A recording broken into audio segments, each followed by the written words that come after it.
What's happening, everybody? Welcome back to another live stream. I'm joined this morning with Austin Hilton, Yourpop, just Moonshot, and we have Ben from Arcade. So we're here to talk about what happened with Arcade, and it's great because we get everybody's perspective. We get Ben, the lead dev's perspective. We get just Moonshot, of course, hitting up Tarp, where they're sniffing out potential rug pulls that come out in our space. So I think it's a great conversation to have this morning, and appreciate everybody being here. Happy to be here. Yes. So Ben, I want to start with you, man.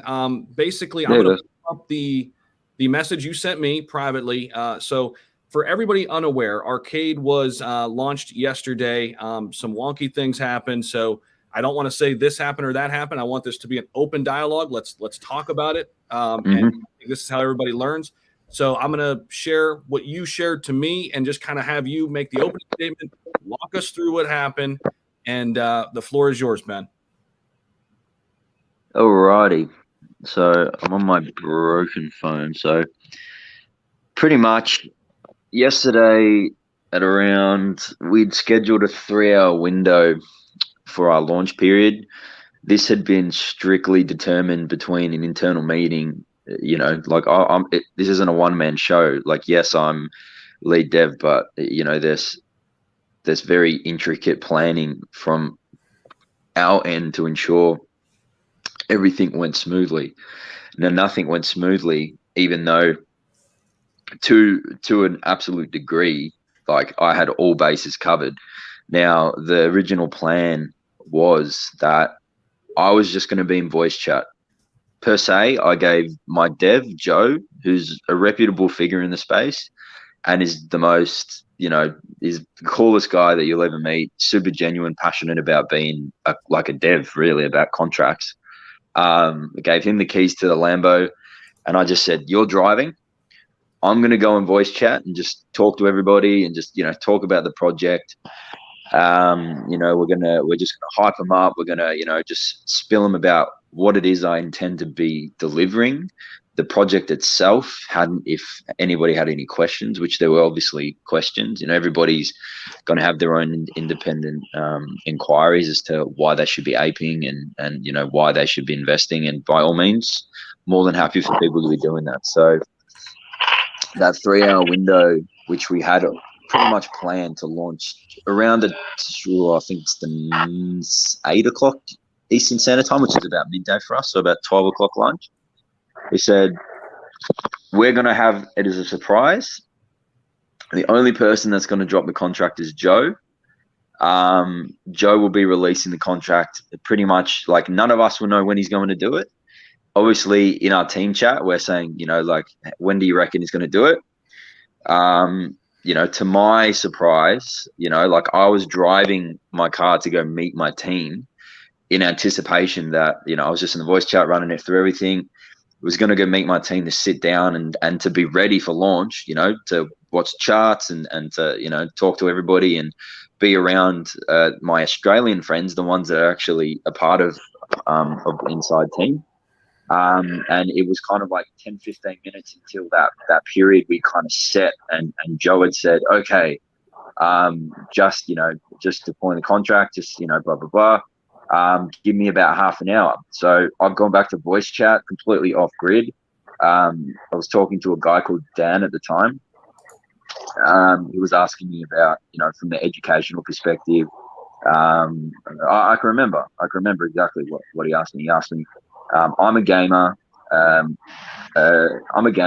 just want to know, will you be providing incentives for, you know, your holders and, you know, for those that are holding, like, you know, long-term holders and et cetera, et cetera. And I said, yes, Dan, like, you know, I want to provide everybody with, you know, that holds hopefully down track when we do, you know, we are looking at onboarding these NFTs and, you know, having these as an incentive for people that do hold with us to have, you know, personalized, you know, you've held with us for 12 months and, you know, you get like platinum NFTs and these are playable characters in the game as an example to that query.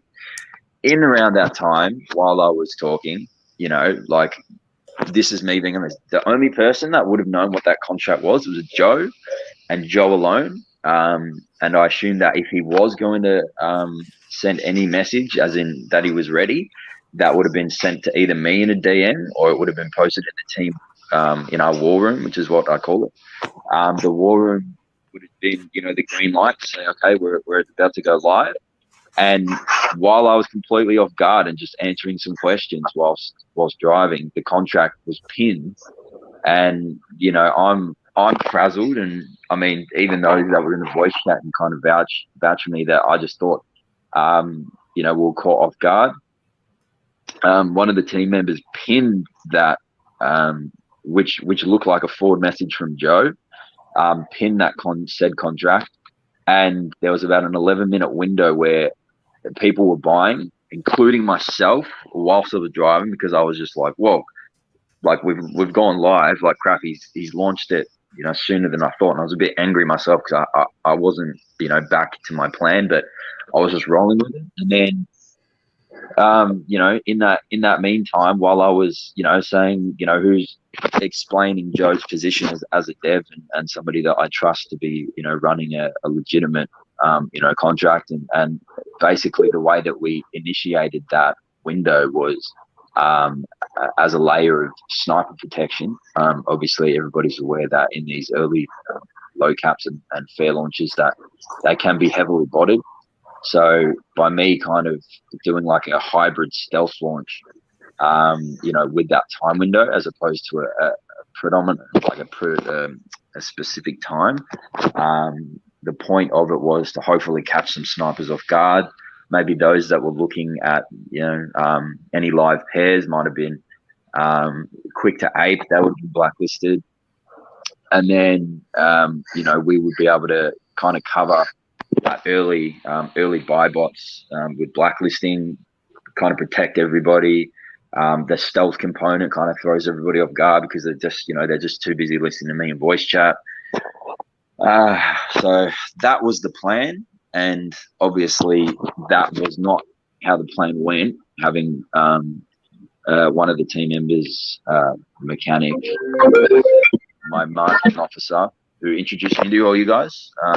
So that's how this come to fruition. And unfortunately, this is where this rabbit hole has led. And in hindsight to that, I'm pretty much doing everything that I possibly can as a lead dev to ensure that I'm doing right by not only the investors that caught into that, but including myself, in that particular contract. And people will jump up and down saying, like, I'm the lead, if you're the lead dev, you would know a contract. And it's just like, I intentionally didn't know the contract because it was purely Joe's responsibility to deploy that. So when I saw somebody pin the messages, I was a bit confused at the time, yet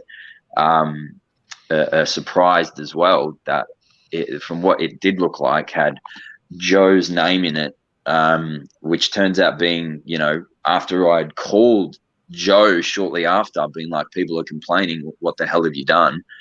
And he was just talking to me, just like, I'm just adding liquidity and organizing for the token lock.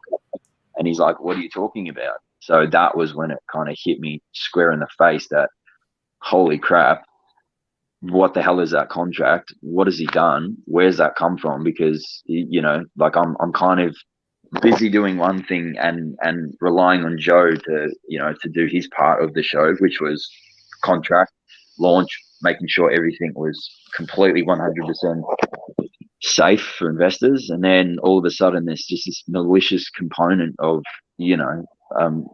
like a fake, a scammer who's changed his name to my Joe Dev with the same user banner, and then has somehow fooled mechanic into thinking that was the real Joe, and sent forward that pin message into my chat and subsequently pinned it. So this is a series that have unfolded.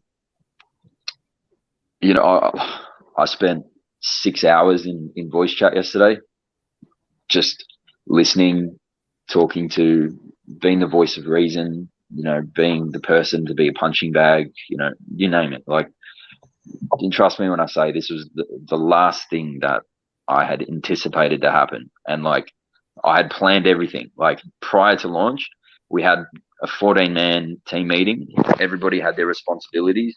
Who was, deleting FUD, contract posting, having a buy bot ready to be integrated. My custom bot in my Telegram was getting ready to be updated with the contract, as well as any updated information with new quick commands in the forward slashes.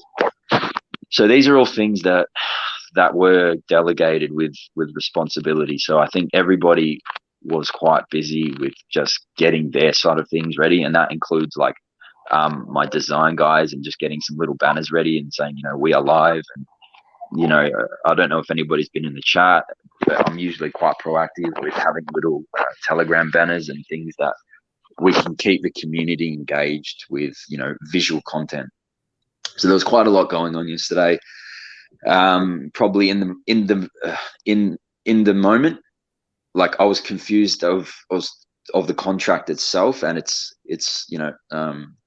origin, but kind of just rolled with it because I did see that, that Joe Dev, and I did see that Mechanic, my was CMO, had forwarded it. So I didn't think anything by it, and it wasn't until maybe a minute of people in chat just voice chatting, and don't get it, like, by all means, I was excited in that chat as well, like getting excited about that, the fact that we'd launched.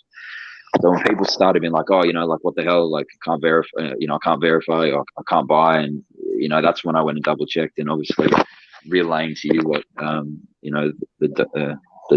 what Joe had relayed to me was kind of the smack in the face moment. So as a developer, like with anything, if you're a bar person, if you're somebody that serves people alcohol, you have a duty of care. You have a duty of care for children in a school, and as a developer and somebody that is trying to do good in the space, and by what I mean good in the space is trying to create like a safe project where investors can be comfortable knowing that when they invest that they've got, as we like to determine, a safer project. The devs are, quotation based, and they're doing right by the community. And like I've been transparent all the way up until launch.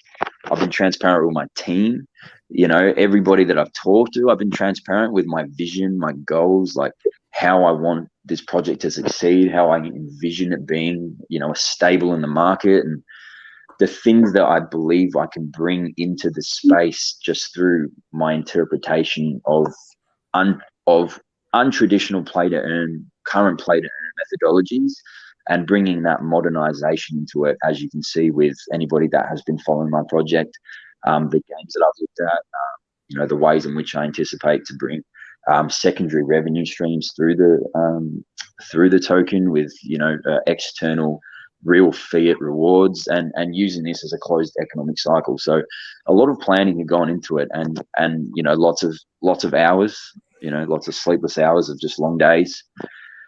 So for this to have even happened, it was quite distressing to me yesterday. Like there's probably maybe 3 times in my life where I've been succumbed to tears, and that was probably one of them. And it was very hard for me to accept that, in such a small amount of time, something that I've worked so hard to do had fundamentally just been disintegrated in my hands in a matter of seconds. And when you're getting an influx of death threats and I'm going to find your family and this and that, and you have absolutely nothing to do with it, it's quite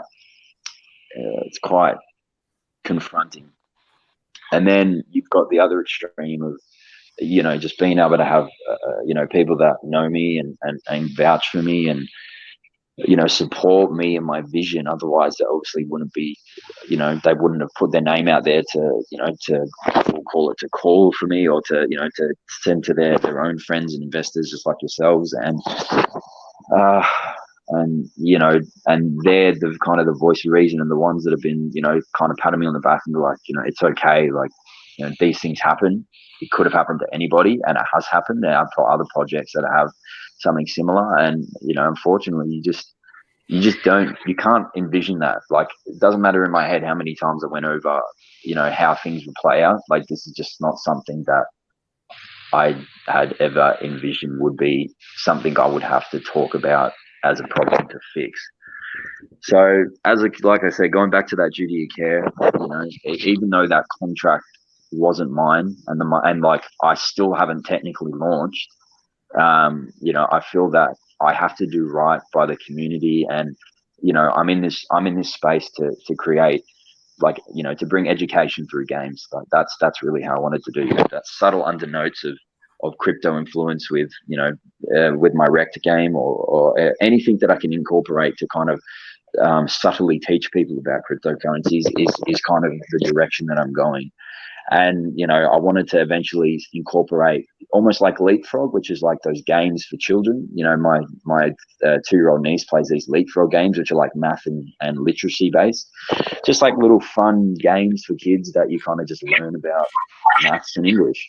And those are kind of concepts that I've drawn from as an adult, and looking at the very simplistic nature of those games, and how innocent they are for such a small and just carefree child. And I was like, if I can bring these kinds of games to the platform, albeit maybe a little bit not necessarily tacky, but like at a more intermediate to a more experienced level, and provide an education concept for crypto investors, and get them to enjoy it, and maybe learn something by playing a game, then like that's something that I'm passionate about, the gaming side of things and teaching people. So being in that mindset originally, and that was being the plan for my token, and what I have pitched to others, that duty of care is for me to make things right. And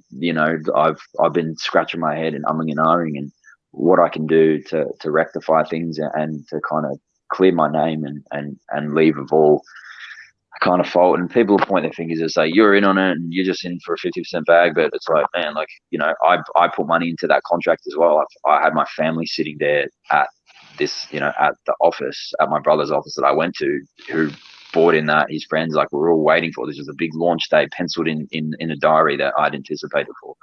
So, I want to do right by the community. There was a considerable amount of Ethereum that was taken, but I've sort of kind of come to the conclusion, if I can still launch, and I'm still getting plenty of messages like, can't wait for the project, really want you guys to launch. I'm sorry that happened to you, and I'm sorry it happened to me too. But if I sit here and dwell on it and be upset any longer, then it's kind of an opportunity. It's not opportunistic of me to take advantage of the current status of, obviously I'm being talked about, my project's being talked about, and I'm here with you guys talking to your extensive amount of viewers, and I'm getting, although not necessarily good publicity, it's positive publicity in a way that gives me an opportunity to give my apology to a greater audience, and to also share my plans with, like, hey, by me, I want to integrate with my current tokenomics, which is the 12%. I want to shuffle some of that around and reduce some of those, and create a scam relief tax. And I really want to use that money to pay everybody back that was unfortunate in getting into that honeypot.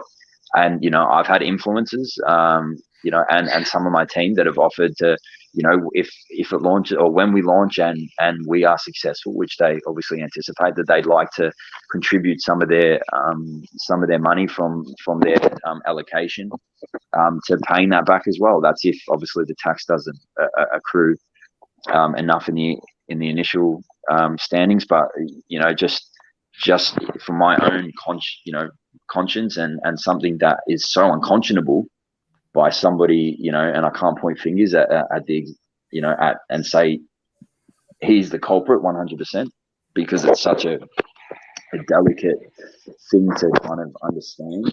And in my head at the moment, I just feel like it's just too stupid to not be like a planned malicious internal attack. But then again, it's like there has been dumber things that have happened, and I'm not going to be sitting here and throwing anybody under the bus. But the best thing I can do is going forward is say that I'm fixing it, and although it's an extra layer of something that I hadn't anticipated, it's just a small project hurdle which I can see us getting by. So that's kind of the general spiel of it, of what's kind of unfolded. I want to pay people back. Anybody that's launched, I mean, there's a big transaction list of anybody that did throw money into it. Obviously I've got my own personal amount that I threw into it, my family. So probably most of those are just immediate family and friends that I got excited about this project. So I'm going to be going back. I'm going to be refunding people their Ethereum.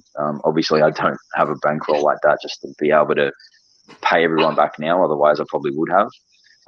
But like as part of a roadmap target, it is something that I will be amending on all my social medias and my websites, and having that as a key milestone for me personally to overcome is to see the back end of that, and to hopefully put some smiles back on people's faces that have invested and might have been a bit too excited about the project and might have over leveraged themselves, which some do.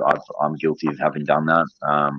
So I just want to right a wrong, and although it wasn't me that was involved with it, I just, as a project, I want to put the face out there and say I'm going to take responsibility for what happened, because it was tied to my project, and we're gonna do the right thing by the community, and hopefully that money can be reimbursed at a gradual stage when we do launch, and we have the funds there to do so. Ben, I appreciate that. You get a little feedback from your mic. Sorry. On your side of the story, I want to talk to Joe as well. Oh, Joe jumped in. Yeah. Joe, do you have any more? Yeah. Ben, can you please mute your phone? Thank you.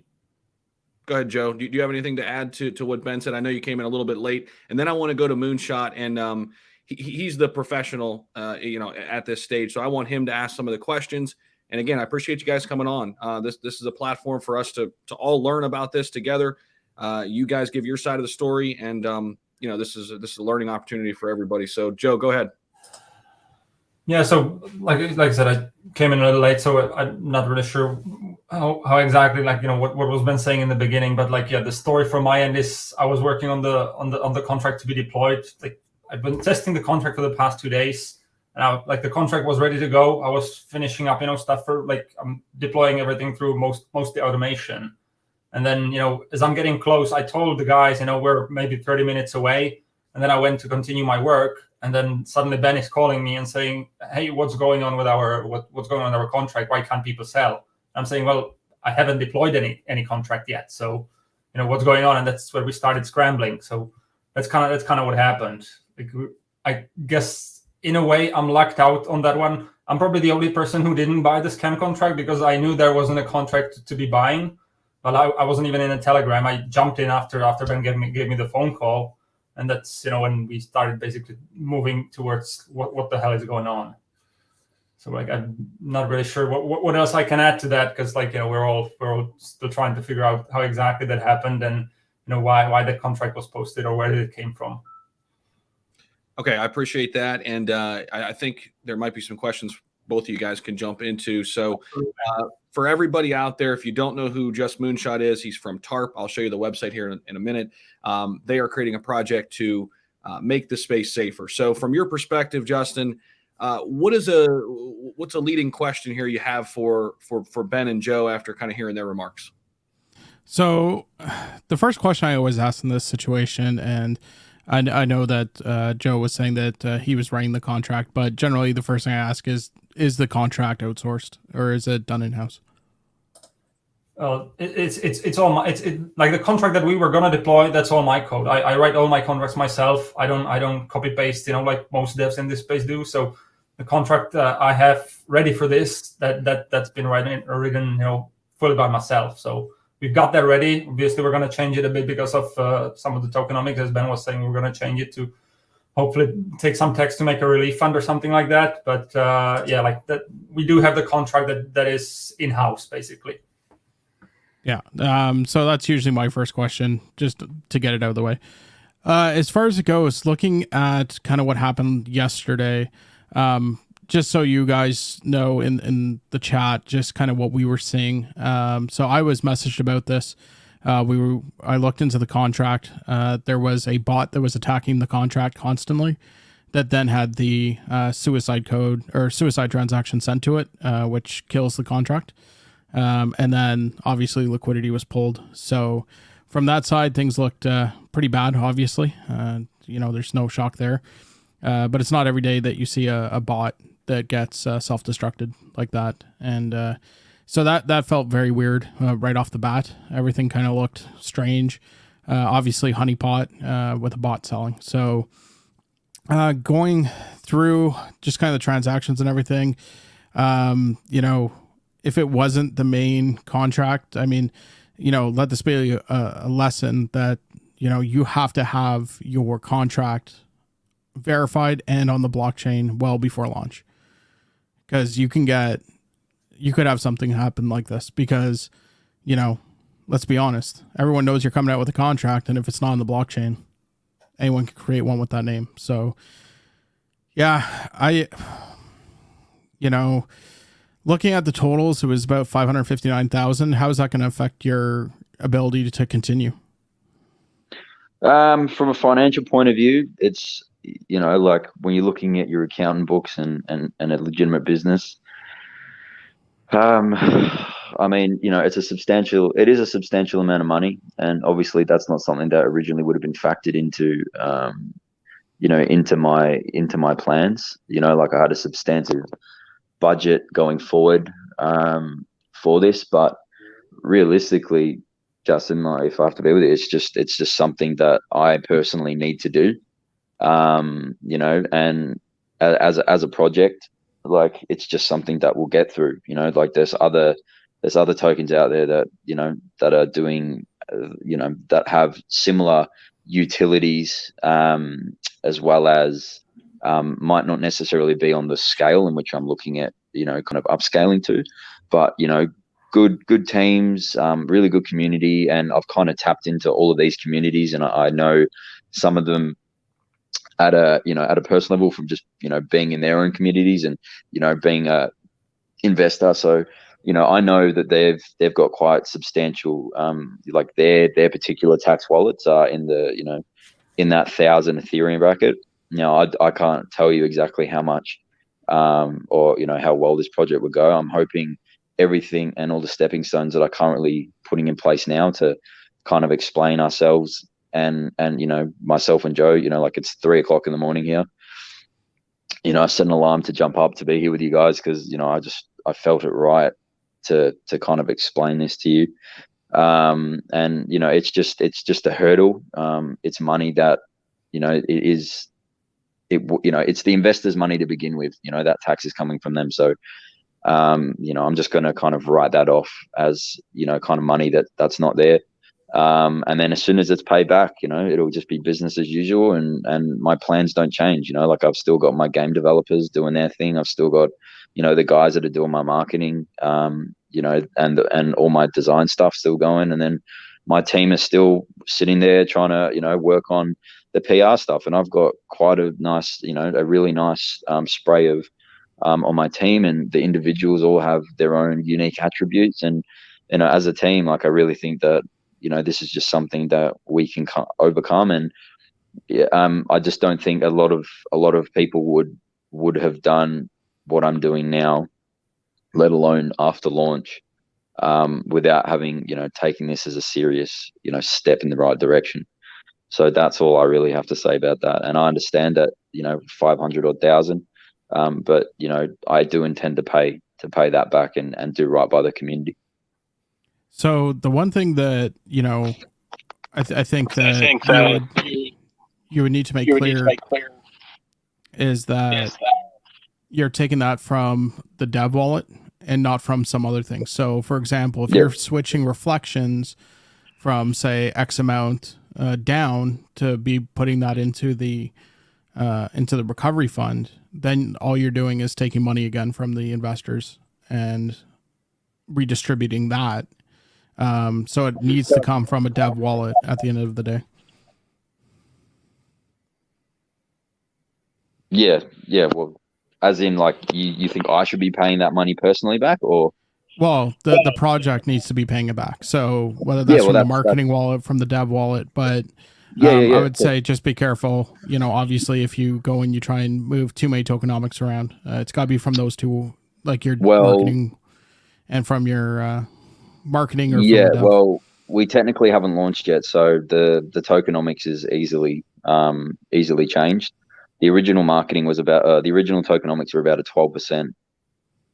We're about a 12% tax with a 4 and 4 split between marketing and dev, a 2.5% auto liquidity, and then 1.5% team tax, which, you know, when I say a team tax, you know, that was money that I was going to use for the community. You know, anybody that is, you know, helping as maybe not an official mod. And, you know, I found that in other projects, a lot of the, you know, the really cool content was just community made, whether it be, you know, like a little 3D render or a poster or something along those lines. And, you know, like I like to show appreciation, so that team tokens was kind of like a, you know, a community tokens pool for like little game giveaways and things like that, just little monetary incentives. So I'm looking at taking from the particular, the dev wallets, the marketing wallets, 1% from each, and then rolling that into the team tax, and that will be the COVID relief, which will be 3.5%, and hopefully that money can generate, you know, hopefully generate that initial money back. And that would be, obviously, like I said, like that's money that's originally coming from the community as the, you know, the buys and sells, and, you know, I will redistribute that back to those that lost out. All right. Okay, just going through everything. Yeah, sorry, everybody kind of flooded me with information, and I'm just kind of going through it all. As far, you know how it is. You always get thrown a bunch of stuff. I've got so many messages in my thing, like I'm still going through them all and answering everyone one by one. So I feel it. Yeah. Now, as far as the new contract goes, you know, obviously you're not going to try and do the same type of thing where you try and ghost the launch. Is that correct? No. You'll make it known which contract it is and make sure that. Yeah, well, this is going to be something that, you know, me and Joe sit down with, because obviously our plan for going forward is going to be a different approach, and, you know, it'll probably you know, just be a genuine kind of stealth launch, as they like to say, and just, you know, have the contract verified, and it'll probably just be posted, and everyone will be known. And, you know, like I don't know if Joe, but Joe's previously used his contract in, you know, other deployments, and, you know, that is CertiK audit, you know, has been CertiK audited, and, you know, we were planning on doing a CertiK audit after our launch, and, you know, still do plan to do so. But, you know, that's the same contract, and he's since made changes to, you know, to meet, you know, any critiques that CertiK come up against. But that's Joe's baby, and I don't want to make any more remarks on that.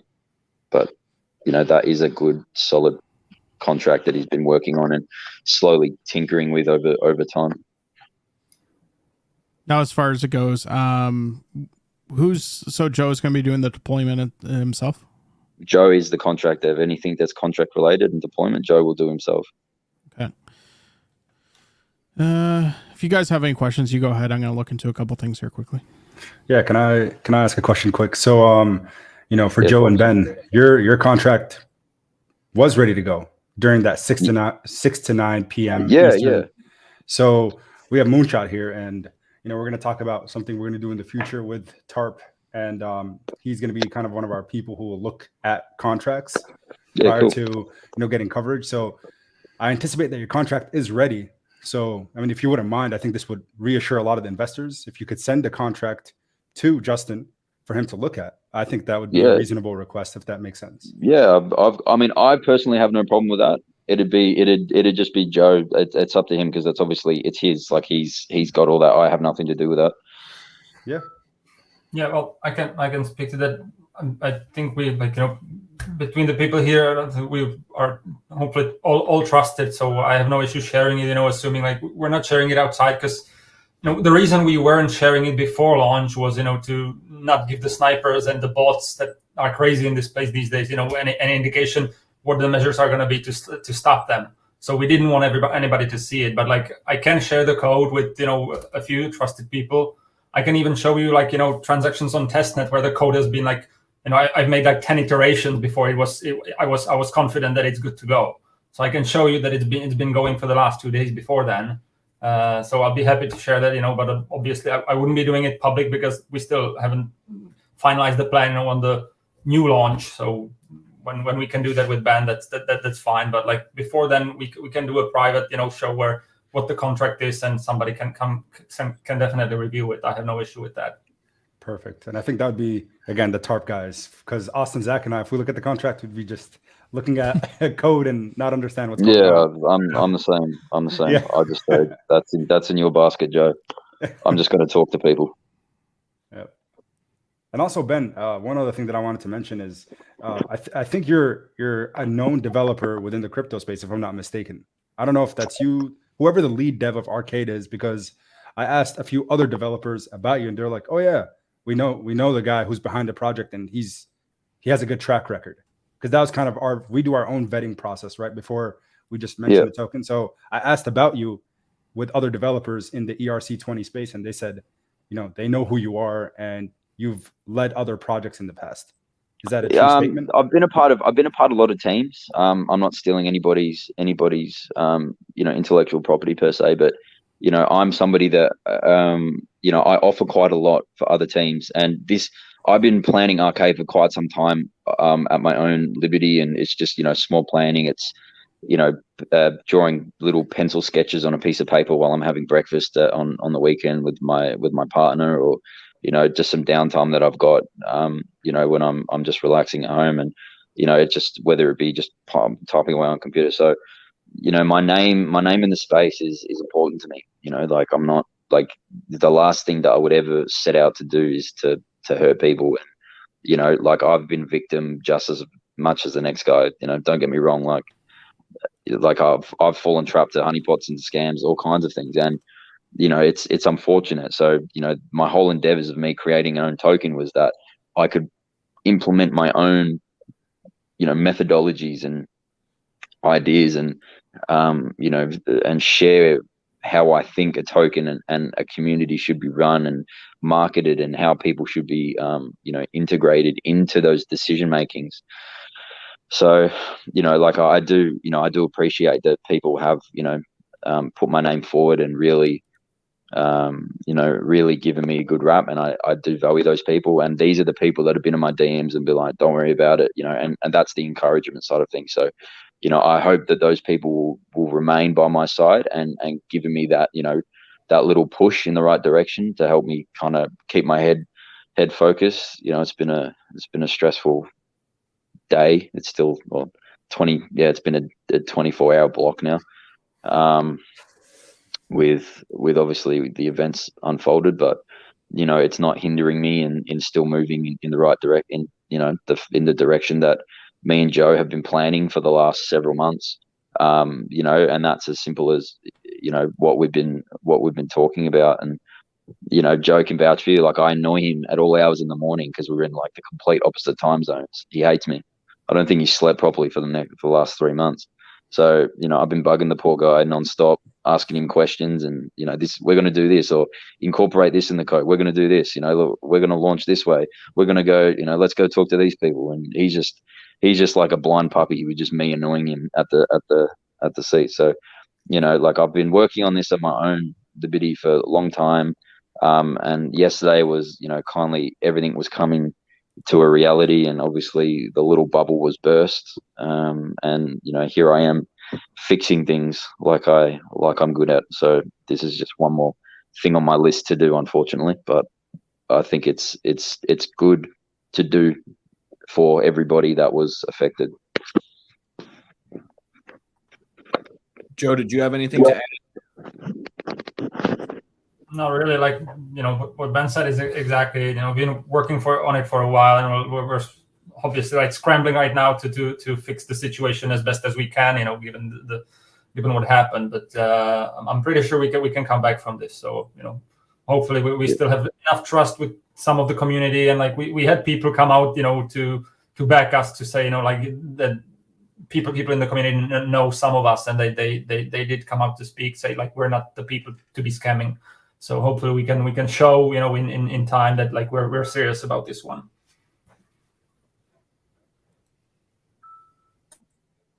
Now, one thing I would say is, we have to take this as a learning experience. Once again, 100%. I'm always saying that, but if you see a project that's being listed by somebody you think who's listing it, if you're seeing a contract that's not verified on the blockchain, don't invest, because it's hiding something at the end of the day. If you can't see the code, somebody's hiding something.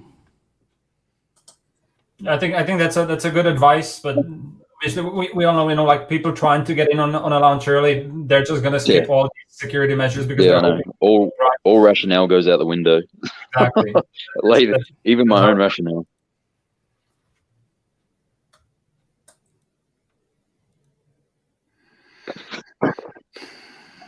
Man, oh man. Austin, do you have anything? So what is the plan to try to pay back people? I've heard a little bit, but I want to hear very clearly, very succinctly. What is that plan? And very publicly, I want to hear that plan. Yeah, so I mean, obviously this is still fresh. It was early for Joe when we were doing the deployment, so we haven't yet kind of sat down and given the exact, this is the game plan. But just having gone and spoken with my team and what we think is going to be the right step forward, we think that's paying people back. Like I said, there is obviously, we're lucky with the blockchain that everything's registered. You can see the transactions from wallets and where it come from, the amount that they've done. So I've already got my guys kind of compiling a transaction list of the amount the allocation to do kind of like a spreadsheet. And then it'd just be a matter of, once we do launch and that money, we start getting the buys in and getting the consumer confidence back, and we start growing the project just like we've been doing, and getting that natural growth. The money from those wallets will be allocated, and I will start going down that list and returning transactions. Just and the unfortunate scenario with that is, usually with these honeypots, the malicious activist behind it will most likely buy into their own honeypot to kind of see the green candles go, to kind of entice people to buy into it. So I have to figure out a way if I can kind of segregate his buys with the others. And that's just something that myself and Joe and some of the other IT guys are going to sit down and go over, and hopefully we can kind of split those up. But if I have to even pay back Mr. Honeypot Man, just to cover everyone and make sure that I didn't leave any soldier behind, then by all means I'll do so, and it'll just be a loss cut from my end and from the project's end. Okay. Now, has this been, reported to the authorities at all with what's happening? It's kind of a tricky situation. I mean, I don't, like we can point fingers and but unless we have very, very, very compelling evidence to suggest that one single individual was a mastermind behind an elaborate ploy, I just, I don't feel comfortable, coming out and publicly. I mean, everyone's calling for his head from my end, and I do know this person. Like, I have them doxed, as in the one that had forwarded, my team member that had forwarded this particular information in the chat, which is everyone's calling for his head and saying that he has done it. I'm still trying to go over, the things leading up to that particular moment. You know, But Ben, you just said you had overwhelming evidence that it was one person. Yes. So, as I said to you earlier, I said all the evidence that we currently have, and you know where everything's kind of pointing to, is where we believe, you know, the malicious activity has. But like I said, like there's, you know, like I've got, you know, lawyers in my team, and they're kind of yelling at me saying like, you know, we need a little bit more, and you know, like we've kind of gone around, and kind of gathered the evidence. And you know, now we're getting kind of inboxes from people saying, you know, he may have been a part of some other coins that may have rugged, etc. So yeah, so I'm just at the moment, I'm just trying to get all my ducks in a line before I pull the trigger and really make a decision as it. But right now, we've approached him, and asked him if it was him to, giving him an opportunity to come clean, if it was him. But we're also pursuing with our recovery fund, regardless of a positive on, regardless of the outcome that comes to fruition with said member. Yeah. I was listening to the VC last night. I think listening to your community members, many of them said that this is not the first time this has happened with this particular individual, who I won't name, but you don't know who this is. So maybe community members and you know, with your overwhelming evidence, you know, by the community members, perhaps something, you know, could be done then. I think it needs to be turned to, you know, federal authorities where your jurisdiction is. I think that, you know, the reality is that's, $550,000. That's over grand larceny. So that needs to be brought forward to the proper authorities immediately. It's their job to do the, investigation at the end of the day. That's not your job. So I would get it to them immediately, right away. Of course. Yeah. And an audit trail that shows that you did that. I mean, if you want credibility and you want to be able to stand on your own 2 feet and look downstream, then you need to do that. Justin's right. You need to have need to say, this is what we've done. Let me finish. Yeah, of course. Have an audit trail. Like I said, it's probably been 12 hours now since it's happened. It's 3 a.m. in the morning, so it's probably on my to-do list tomorrow when I wake up. But I do appreciate your feedback, and I'll definitely get my guys to look into it and hopefully kind of narrow it down to a particular area that we can start from. Like I said, even then, it doesn't need to come down to a particular area. You just need to bring the evidence direct to the authorities, period. They'll do their investigation from their side. They have guys who read blockchain, you know. Awesome. It'll get sent to the federal level. The federal level has, you know, cooperation within multiple jurisdictions where they can track these people down. It takes time, but at the end of the day, get the ball rolling. Has there been many successful, recovery situations from that, like that you personally know of? There's been more than a few, yes. Sweet. We'll look into that tomorrow, Joe. There's a question down there for you, Moonshot, from Daniel, one of our mods. I don't know if you want to address that real quick. And guys, I know we want to get a couple more questions in. So how are we on time? Joe and Ben. Yeah, I'm here. I'm awake now, so I'm happy to answer some more questions. Like I said, I'm doing this for, you know, you three as well as the community that were affected by this. This is everything. You know, this is a necessity, I should say. Sorry, for me to do this. So I'm here until everyone's satisfied that, you know, we're doing our part. For sure. Yeah, I can say the same. I'm here, you know, trying to support as much as I can.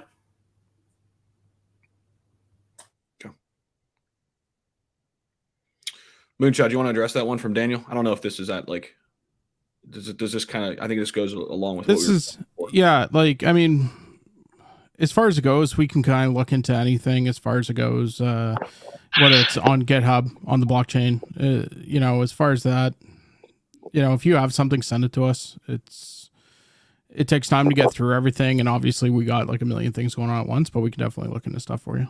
It's not a problem.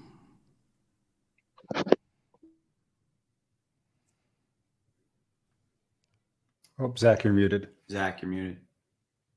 Sorry about that. I was just asking anybody else have questions. Not me. Okay. I think I like how stern Austin was. And sorry, Justin. Just one thing. Before you launch again, is your team willing to dox? Yeah, so this is something that we've talked about. We're looking at doing a KYC. I mean, obviously people are upset, and we have got some death threats. So, kind of a bit unnecessary. I kind of put it down to just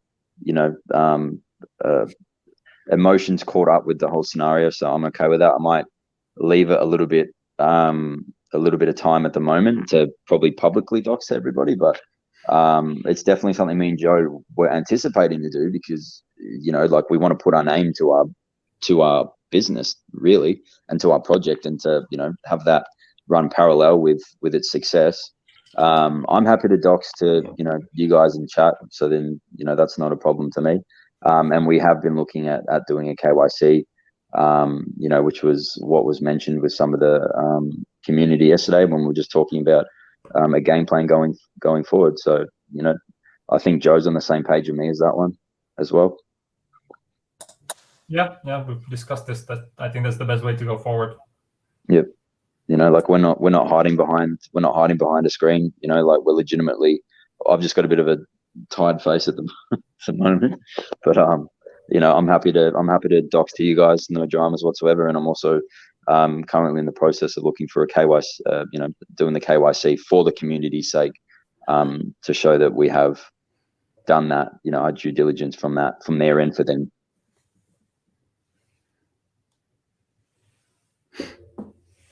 Yep. Okay. Appreciate that. Yep.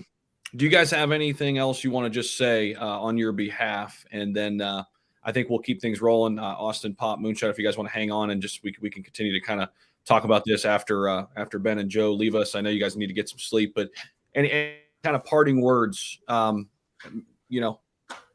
is yours. Yeah, I mean, listen, guys, at the end of the day,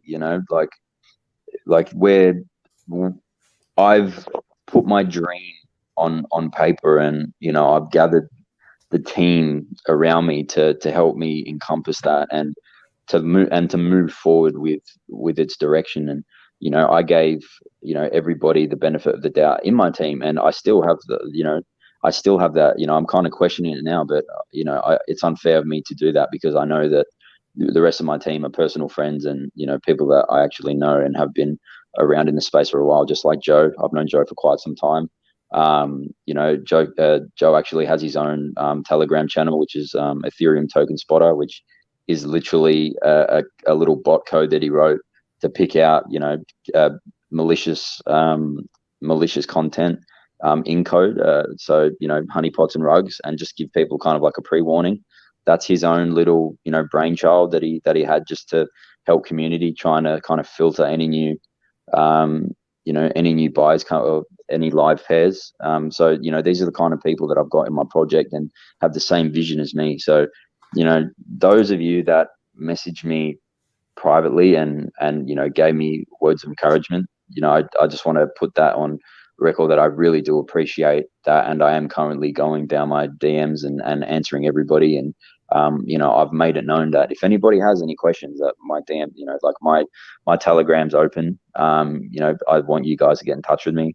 If it's feedback, if it's criticism, if it's a cheer up, then by all means, it's there for you guys to interact with me. I'm available for you. It's my project, and you're my family, so to speak. And I'll always extend an arm of help and be the voice of reason for you, and we'll maintain to do that. So I hope that you can instill more trust into Joe and I, and we both hope, I say this on behalf of both of us, that by us putting ourselves out there and doing what we're doing currently, and doing these live chats and answering the voice chat questions, and being really really thorough with our approach to kind of clearing the air, that that's a good sign from your end, that we're sincere with the project that we're willing to deliver and are going to deliver.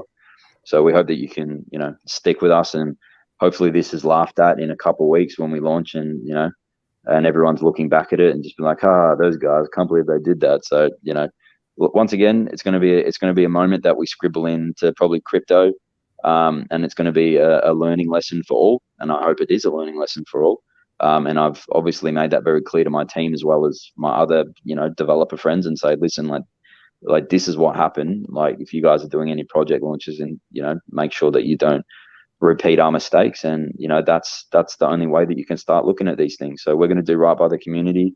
We're going to have that down as a learning experience, and hopefully that's just another thing that we can educate people about, as to hey, if you're looking at doing your own project, make sure that you don't do X, Y, and Z. So we want you guys to know that we are learning from things that we do get wrong, and this is the same with the contract side of things. Like, obviously that wasn't our contract, but Joe's learned from previous contracts of what's better moving forward, and it's just going to continuously be a passive learning experience for us, and constantly adapting. It's just Darwinism at this stage for us. So we're not going anywhere. The token's going to be launching.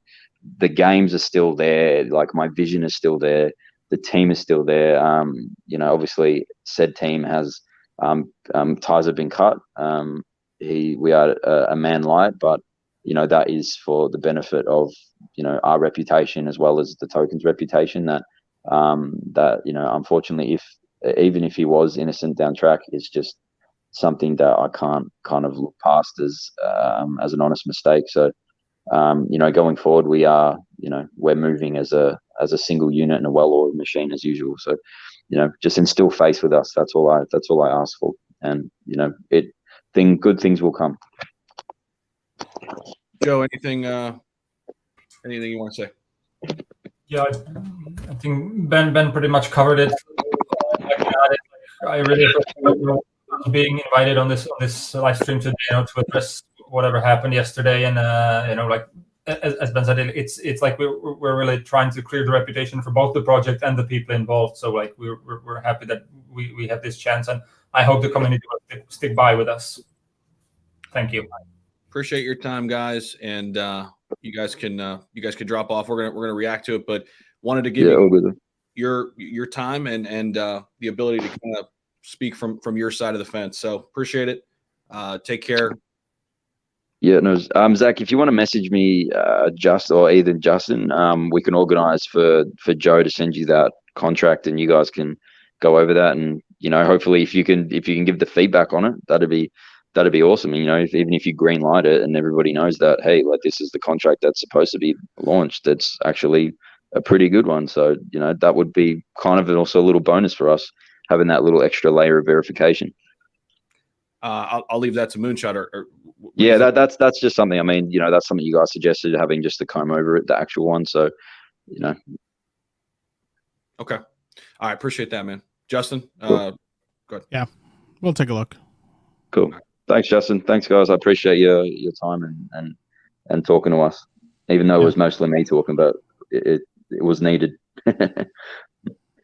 Thanks so much, guys. Appreciate it. See you guys. Have a good one. Day, afternoon. Bye. Okay, so there you go. We're hearing from Arcade from the after effects of what happened yesterday, and I think this is, as Justin said, a big learning experience. And we're all getting some shit in the comments, and we get that, from the YouTube side of things. But just know that we're trying to put our best foot forward. That's why we did this morning. That's why we're here. If we didn't care, we wouldn't be here. So just know that. And Pop, you had kind of alluded to kind of moving forward what we plan to do, and that is to go to Justin and the guys at Tarp to kind of vet some projects before we cover them, new projects. I love that idea. We'll talk more about that with you, the community, and with us too. But Justin, any other thoughts now that we've heard them out? My only main concern here is that, that's $550,000 at the end of the day. It's grand larceny, and it's not reported to the authorities yet. That's the first step that should have happened. There's a lot of things there to unpack, obviously, because they're saying that wasn't the contract, but there's no way to verify 100% if it is or isn't. There's just so many angles this could be being played from that we just don't know. And it's a tough one because it's, it could go either way on this one. You guys have anything? Awesome. Honestly, I'm still confused. I don't feel like I really heard what the hell happened. I mean, I heard a lot of talking, and I still don't have a very clear, defined, linear series of events. Do you? Did I miss it? It sounds like they're kind of putting the blame on this one person, and this one person, in listening to their VC last night, supposedly, I don't have exact proof to this. I can't confirm this. Supposedly, this one person has been involved in other rug pulls before, other honeypots before. That's coming from multiple people in the VC last night. That's kind of what I've gathered. They're pinning it on somebody that they supposedly trusted that went against them, and then that's what happened, right? Okay, fine. I heard that. Yeah. But literally, how did the contract address get out? Somebody created a fake Joe Dev thing and then dropped a bullshit contract address in? That's what they said.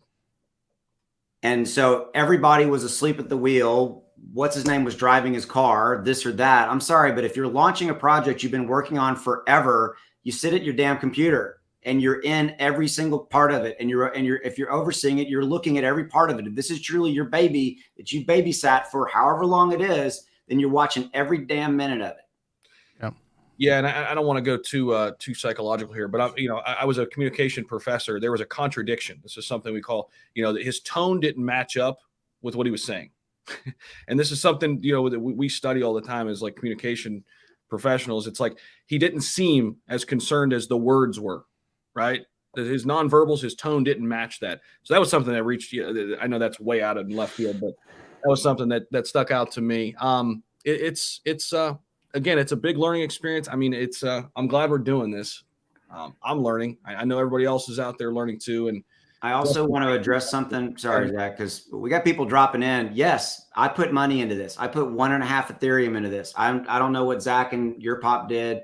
But yeah, I lost money too. So I lost with you. Okay. I want to address something else. Yeah. We had somebody look at the contract. Oh, no, we didn't. I apologize. We couldn't because this one was new. I'm sorry about that. We didn't get the contract because this was going to be a launch. We were going to have somebody look, but this was a pre-sale launch scenario. So this one was unique, which I'm not sure I'm going to do any more of these again because holy shit. Well, that goes to something that Pop was talking about with all of us, right? Pre-stream. So Pop, you want to bring that back up? So something I was talking to Justin about, because again, this is really my first time interacting with Justin, and it's honestly been a pleasure. But I mentioned, I don't think, for as content creators, as YouTubers, as people who, have big Discord groups, it might not be a good idea to ever, even if it is a doxed individual or whatever, to talk about a token prior to launch until the contract is audited. Yes, that will mean that we're not going to get the first grab, right? Or buy at the lowest price possible. But if that means people are going to be safe in this space, that means no one's going to lose money due to the fact that it's a honeypot you're unable to sell, or if it's a rug pull, because there's something in the contract where they have that tax, that 99% tax requirement to sell, whatever it might be. I know there's some tricks out there, but I think from here on out, and it's perfect that, Justin joined us today, because prior to the stream, we also mentioned we want to take our vetting process one step further. And the guys and I were talking about what Tarp does as a token. And again, they have people behind their team that are able to look at contracts. They're able to, look at tokens to do the vetting process. And that's what they created their entire infrastructure about. And Justin, again, for me, because I actually just want to know, like, what's your background in, and, how did you create Tarp, if you don't mind? Because I'm very new to this, believe it or not. So just to give you a bit of background on myself, I've been in crypto for an extremely long time. So long that I mined my first Bitcoin on a laptop with no graphics card, and it now takes an entire country's power to mine a Bitcoin. So it gives you an idea how long I've been kicking around. Yeah. Now, I've been there for everything. I've seen everything, Silk Road, Mt. Gox. I lost money on Mt. Gox. I know what that feels like. That sucks, to be hacked and lose stuff. And,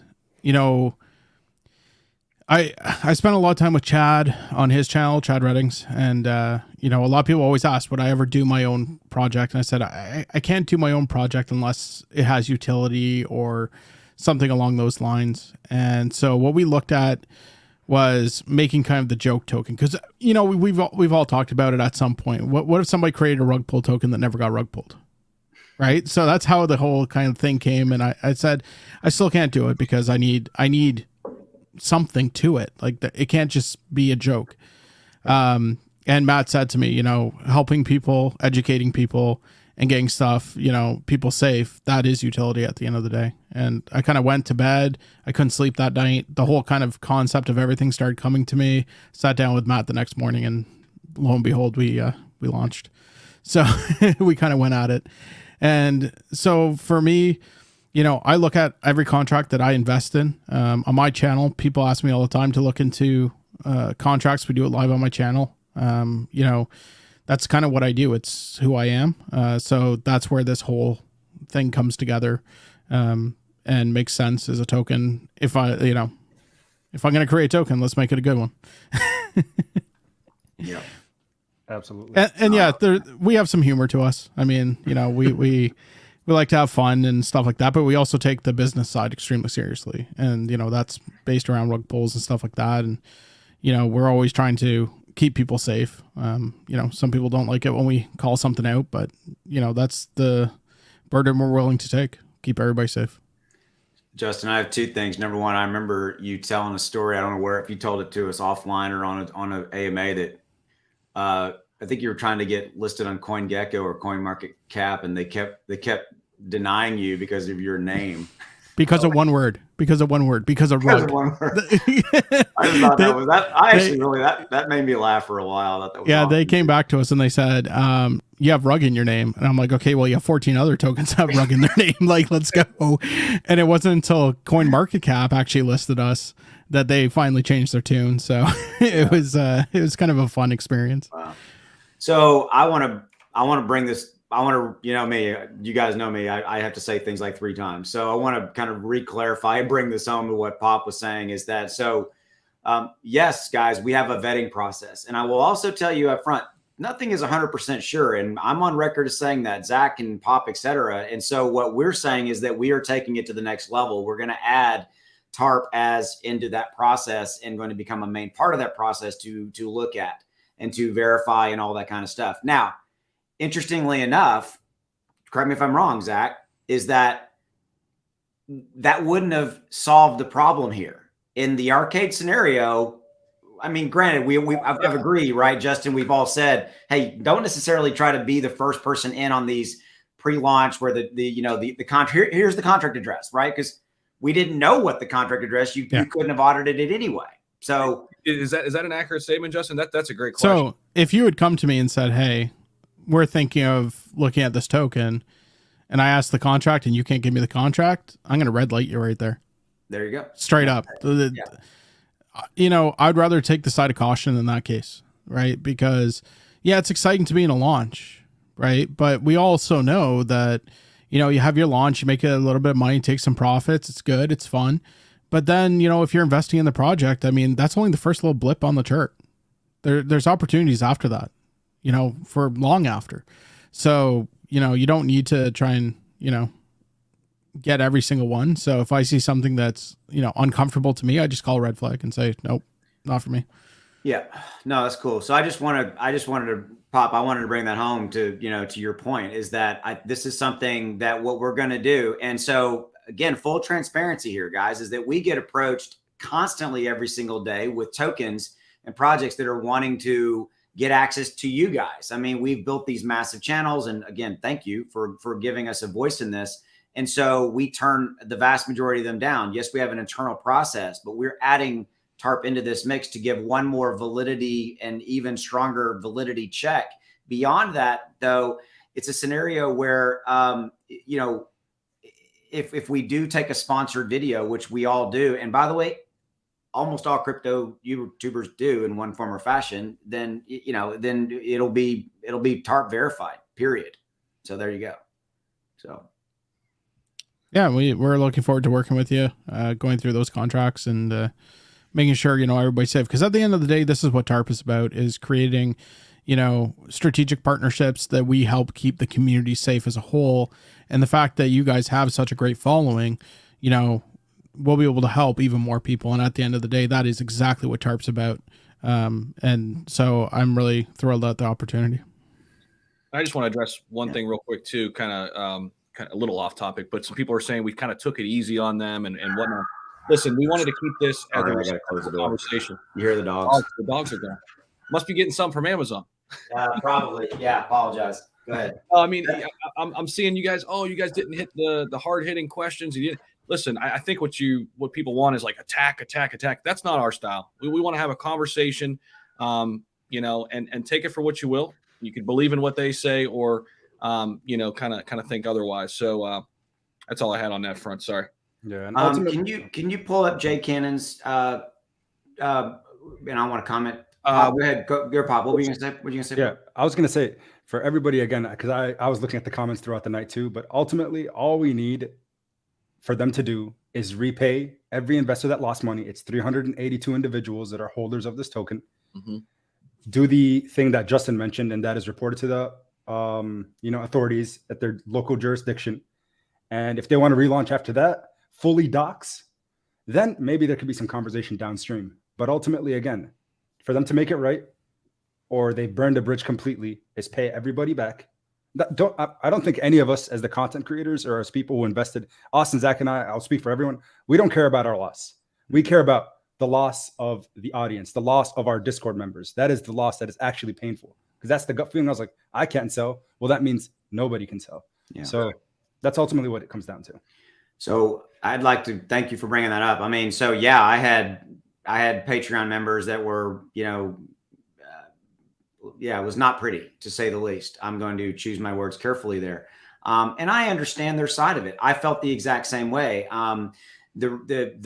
The pissed off Austin you saw today was not me being pissed about a 1.5 Ethereum that I lost. That has nothing to do with it. It's the fact that they hurt my community. They hurt my Patreons. They hurt, they hurt my, they hurt my community. And that's really frankly what made me so angry. And I actually really chose my words carefully before I did speak. Okay. So I want to address this on the screen. So I'm already a Tarp holder. I already own some, buying more. Okay. So straight up. And because I think that with the utility of what Justin and his group is doing I think he needs even more visibility. And that's part of, it's part of why we do what we do, So. A lot of people too. I just want to make sure I'm addressing people who are popping in and out, because people are always coming in and out. So we just had the dev members on from Arcade. So go back and watch the whole thing. It's a great learning experience.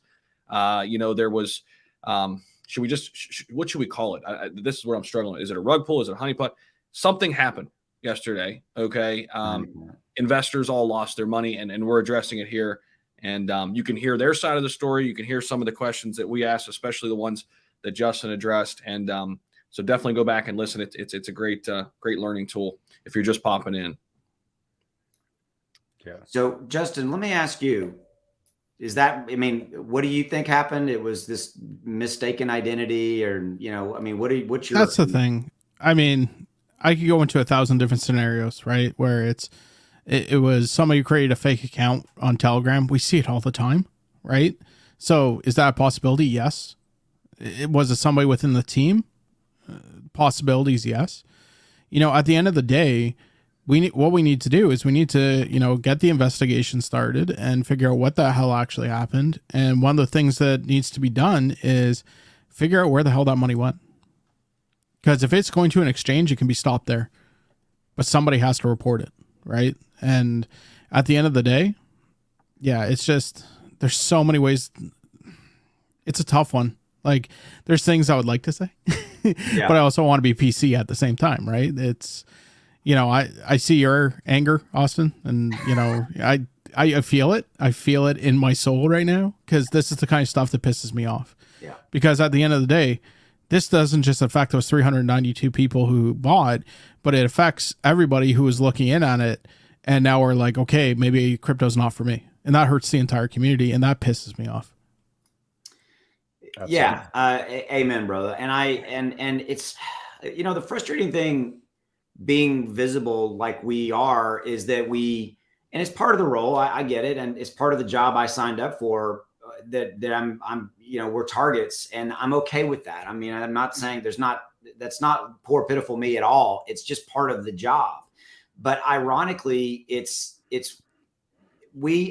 funny. All three of us give a damn. We do care about, but this is a business too, and we do care. And so we try to protect and bring as much value as we can to our communities, so it's always that scenario. So yeah, absolutely.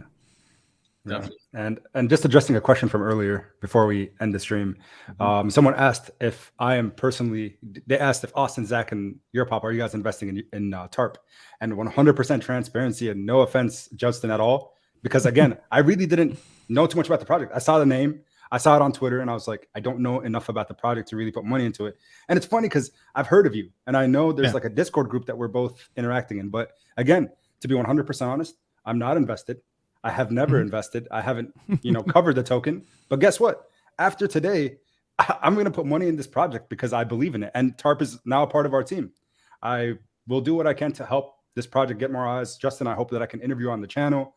Absolutely. Anything, honestly, because this is really going to help protect investors. And ultimately, that's one of our roles. It's not only providing coverage for projects, for developers, but also ensuring that investors at least have the safety aspect of your money's not going to get stolen, and it's not going to be, part of a rug pull.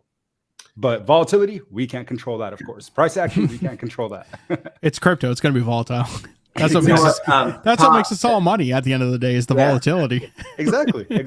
So, Justin, Pop just made me think of a really good question. Okay, so sitting in your seat, where you're looking at contracts, and your sole goal with Tarp is to try to number one, identify or minimize, however you want to, rug pulls, right, or projects that are scams, et cetera.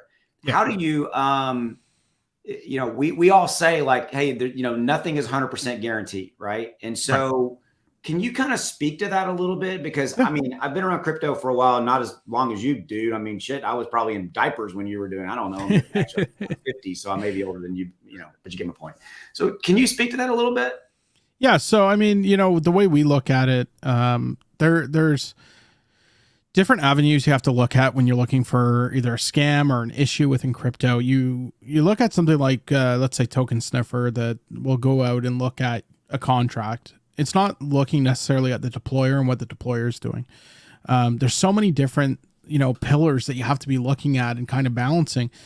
And, somebody could come along and create a project that looks perfect on paper, deployer's behaving itself, everything's doing well.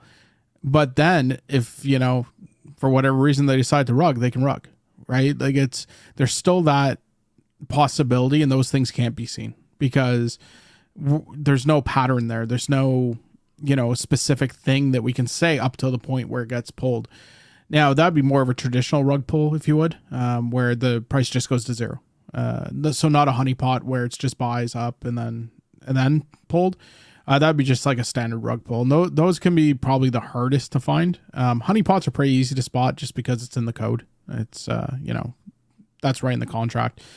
But yeah, you're right. You can't nail every single one. And then on top of that, it's like, you got to be mindful. And the one approach that we take to it is that we're looking at all those avenues, right? We're looking at that deployer address. We're seeing what the deployer is doing. We want to know what the deployer is doing because it's the one at the end of the day that can rug pull you. And it's the one at the end of the day that can make changes to the contract. So that wallet alone, learning how to read those transactions and those calls to the smart contract is key to really knowing what's going on. And if you look at rug pulls, a bunch of them or enough of them, you'll notice that there's these patterns that happen over and over and over again. They're almost completely repeatable, and it's almost like they're running a script every single time. And you look at the deployer address, and it's deployed 14 rug pulls in the past, right? Like the signs are there. So it's one of those things that, especially when our app comes online, like that's what our app's going to be doing is like looking at all those things, but it's also going to be learning those patterns because those change every 6 months or so. And, the most recent pattern that we're starting to see is where people outsource a contract. And that's why you heard me ask straight up, was it outsourced? People will hire somebody from Upwork or from Fiverr or from wherever, and they'll have them deploy the project for them. But the problem is that person deploying that project has the keys to the kingdom. So they can do whatever the hell they want. They want to pull liquidity, they're going to pull liquidity. Mm-hmm. But it's some guy you hired from Upwork. He's not on the dev team. You don't know his name. You don't even know what country he's in half the time. So it's, that's the newest pattern that we're seeing. So those ones are a little bit tougher to spot. But, once again, it's usually the same contract over and over and over again. I've seen, these sold contracts 500 times. People come to me asking me to look at a token, and I can spot and go, oh, yeah, that's, this contract, and it's on these 6 projects. Like, I know this, and that's really what it is. And it's a difficult space to kind of live in. But like I said, you start learning the patterns. Interesting. All right, man. Thanks, bud. Hearing that. Just one last thing, Justin. I want to give you a chance to kind of just talk about what's going on with Tarp right now. So much. Bring us up to speed, man. So what do you guys got cooking? So as you know, we have our NFT marketplace coming up first. That's going to be the first piece of small utility that we add. There goes my camera. Sorry, guys. I guess my charging cable's still not working. I'm out, Justin. I'm out. You're not doxxed, man. You're down. I'm done. That's mine does the same thing. So Justin, I have a backup webcam that's not a nice digital camera. Just because of that, it always goes off on me. Yeah, this one, like, I have it hooked up to power and everything. It just, for whatever reason, I was on a stream a while ago and I got angry after because we were talking rug pulls, and I think I broke the cable, and it hasn't been charging it 100% properly since. So I'll get that fixed though. As far as it goes, so we have the NFT marketplace coming up. That's the first thing that's coming up. We're really, really close. We're going to be going to beta for that because we do test everything that we do because we want to make sure everybody's safe for this exact reason. So we're going to go through, we're going to be testing that. So we're going to be signing up for beta very shortly. We're really excited about that. That's going to feed into a few other things. Since we've talked, a few things have changed since our AMA. We're working on a major game, but we're going to have a second game as well now. It's going to be a trading card game. Yes, I know everybody does them, but we're doing it in the meme sense, and we're going to have a lot of fun with it.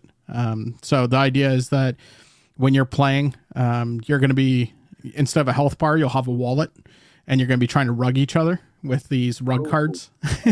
And then there's going to be like the power up cards and health cards are going to be like Rug himself, who will knock off all the cards off your opponent's, player space. And so a lot of funny stuff with that. And we've started releasing the cards for that through OpenSeas for now. But those will be done through our NFT platform as well. So our NFT platform can support gaming for other people as well. So if they want to create a game with NFTs, it's fully available there. That means card packs and all that type of stuff. Basically anything you can think of in NFTs, we do. So there'll be fractionalization, there'll be staking, there'll be a little bit of everything. We just wanted to make sure that we were, future-proofed going forward. Following that, we're going to be in Dubai. So the Dubai show that's coming up, we're going to have a representative there, and he's going to have an actual wireframe example of our application before launch there to show people. And, we're looking for strategic partnerships as well as investors while we're there. So that's exciting. And then after that, we have at the end of Q1, our app should be coming out. Very, very excited about that. And that's going to be the automated AI contract reader. And then, because we're not done yet, by end of year, we want to have our social media platform live and running. So that will be Coin Social. It's not under the Tarp name, although it is completely powered by Tarp.